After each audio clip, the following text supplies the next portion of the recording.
Welcome to STEM education. Today we are going to hear, we will learn some new words meaning related to our Independence Day. तो खैर मकदम है आप लोगों का MS British academy में। आज जो है हम लोग यहाँ कुछ नए अल्फाज माने सीखेंगे जो आज़ादी से जुड़े हुए हैं। तो यहाँ पर कुछ अल्फाज आपको वर्ड्स दिया गया है जिसकी मीनिंग आपको हिंदी और उर्दू में देखने को मिलेगी। तो हमारा फर्स्ट वर्ड है, the first word is here flag. Flag Hindi में इसको झंडा कहते हैं और उर्दू में इसको परचम और उर्दू में इसको झंडा भी कहते हैं। यानी कि झंडा उर्दू में भी बोलते हैं और हिंदी में भी बोलते हैं, और एक और वर्ड उर्दू के अंदर परचम यूज होता है। उसके बाद हमारे पास इंडिपेंडेंस डे के दिन जो सबसे इम्पॉर्टेंट चीज़ होती है, सबसे इम्पॉर्टेंट चीज़ हमारी इंडिपेंडेंस डे के दिन झंडा लहराना होता है। उसको इंग्लिश में क्या कहते हैं? तो उसको इंग्लिश में हम लोग हॉइस्ट कहते हैं। इंग्लिश में हॉइस्ट की मीनिंग होती है झंडा लहराना या फहराना। ठीक है, तो हॉइस्ट की मीनिंग हिंदी में देख लेते हैं फहराना, और उर्दू में इसको कहते हैं फहराना या लहराना। झंडा हम लोग फहराना और लहराना दोनों को हम लोग एक मीनिंग में ही यूज करते हैं। हमारे पास है तीसरा word, third word is here patriot. Patriot को इंग्लिश में तो हम लोग ने जाना कि पैट्रियोट क्या है। अब जो है हम लोग पैट्रियोट को हिंदी में जानेंगे कि हिंदी में पैट्रियोट को क्या कहते हैं। हिंदी में पैट्रियोट को देशभक्त और उर्दू में इसको मुहिब्बे वतन। उर्दू में क्या कहते हैं? मुहिब्बे वतन, और हिंदी में इसको बोलते हैं देशभक्त। मैं आपको साथ में बताती चलूँ कि ये जो मुहिब्बे वतन है इसको उर्दू में जो है इसकी मीनिंग होती है देश से प्यार करने वाला, यानी देश से मोहब्बत करने वाला। ठीक है, तो साथ साथ आप लोग को उर्दू भी सीखने का मौका मिल रहा है जो कि सुनने में बहुत अच्छा लगता है। मुहिब्बे वतन यानी देश से मोहब्बत करने वाला। ठीक है, उसके बाद है हमारे पास पैट्रियोटिक सॉन्ग। अब हम लोग जो आज़ादी के टाइम में खासकर हम लोग स्कूल वगैरह में देखते हैं, जो बच्चों को प्रैक्टिस वगैरह करवाते हैं वो हमारे आज़ादी से जुड़े हुए सॉन्ग पे करवाते हैं। ठीक है, तो उस सॉन्ग को क्या कहते हैं? तो उस सॉन्ग को जो है जो आज़ादी से जुड़े हुए होते हैं उसको हम लोग पैट्रियोटिक सॉन्ग कहते हैं। ठीक है, पैट्रियोटिक सॉन्ग जिसकी मीनिंग होती है हिंदी में देशभक्ति गीत, और उसको उर्दू में क्या कहते हैं? हुब्बुल वतन का गाना।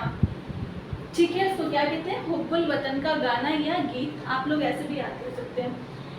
उसके बाद है हमारे पास यहाँ पर 5th नंबर पे 3 वर्ड्स दिए गए हैं। ठीक है, एक है हमारे पास इंडिपेंडेंस, फ्रीडम एंड लिबर्टी, लेकिन इन तीनों की मीनिंग सेम आती है। ठीक है, कभी हम लोग इंडिपेंडेंस देखते हैं कहीं पे हम लोग फ्रीडम देख लेते हैं और कहीं पे हम लोग लिबर्टी देखते हैं, बट इन तीनों की मीनिंग एक ही, इन तीनों वर्ड्स की मीनिंग एक ही मीनिंग में आती है। तो उसका जो है इन तीनों वर्ड्स की एक मीनिंग होती है, और वो मीनिंग हिंदी में क्या होती है? स्वतंत्रता। ठीक है, स्वतंत्रता, और उर्दू में इसको कहते हैं आज़ादी।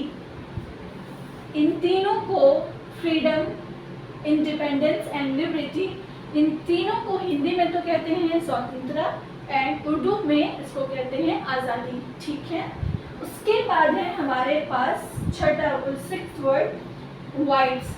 हम लोगों ने वाइट्स भी सुना है और ब्रिटिश भी सुना है। ठीक है, तो कहीं पे हम लोग वाइट्स देखते हैं, कहीं पे हम लोग ब्रिटिश देखते हैं, तो दोनों की मीनिंग जो है सेम ही होती है। ठीक है, तो वाइट्स जो है हिंदी में भी उसको अंग्रेजी बोलते हैं और उर्दू में भी उसको अंग्रेजी बोलते हैं। अब हमारे पास अंग्रेज़ों ने जो हमारे देश में रहे, उन्होंने देश में रहकर क्या किया? ठीक है, तो जो उन्होंने देश में रहकर, हमारे देश में रहकर वाइट्स यानी कि अंग्रेज़ों ने जो किया वो क्या किया? राज किया। उसको इंग्लिश में तो क्या कहते हैं?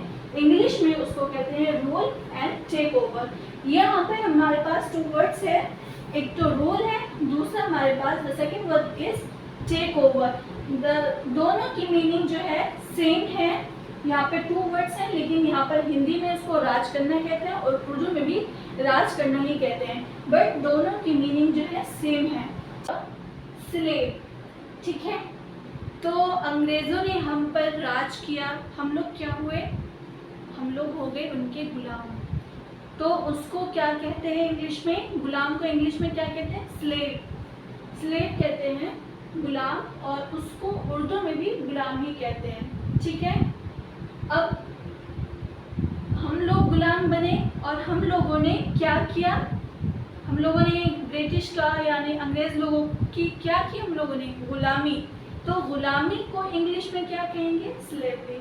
गुलाम गुलाम हम थे यानी स्लेव, एंड स्लेवरी गुलामी, हम लोगों ने उनकी गुलामी की, उर्दू में भी उसको गुलामी ही कहते हैं।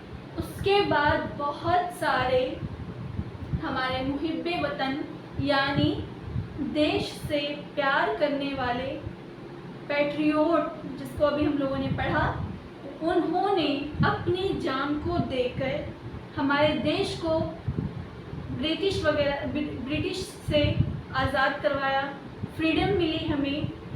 तो उन लोगों को सैल्यूट है, तो उसको उर्दू में क्या कहते हैं और हिंदी में क्या कहते हैं, तो सैल्यूट मतलब सलामी, और उर्दू में भी उसको सलामी ही कहते हैं। सैल्यूट है उन लोगों को जिन्होंने अपनी जान को देकर हमें आज़ादी दिलाई। तो आज के लिए इतना ही है, और आप लोग अब बताएंगे कि आप लोगों को इसमें से कितनी वर्ड्स मीनिंग आती थी और कितनी आप लोगों के लिए नई थी। जो नई थी वो आप लोग मुझे कमेंट सेक्शन में करके बताएं। जब तक के लिए अल्लाह हाफिज़।